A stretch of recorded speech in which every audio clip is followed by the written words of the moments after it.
धपाधप पाय आपटत, आपण पाय आपटत जातो ना घरी, धपाधप पाय आपटत एक लेकरू घरी आलं, वस्तूंची फेकाफेकी करत घरामध्ये गेलं. तिन्ही सांजेची वेळ रात्र झाली नव्हती.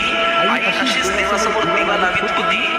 जगासमोर जे चालत नव्हतं ते घरामध्ये मात्र चाललं. बाहेर जे बोलता येत नव्हतं ते लेकरू आईसमोर बोललं.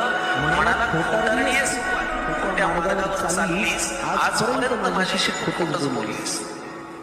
म्हणाला, खोटारडी आहेस तू आई, खोट्या मार्गावर चाललीस, आजपर्यंत माझ्याशी तू खोटंच बोललीस. आशीर्वाद देताना काय म्हणतेस की माझं काहीच अडणार नाही आणि माझ्या बाबतीत कधीच काही वाईट मुळे घडणार नाही. आईपासून काय नव्हतं तिच्या लक्षात आलं. तिने बाळाला घोडभर पाणी प्यायला दिलं. भुंक्यांमधून वाट काढत पाणी पोटात गेलं. आई म्हणाली, आता सांग तुला काय झालं.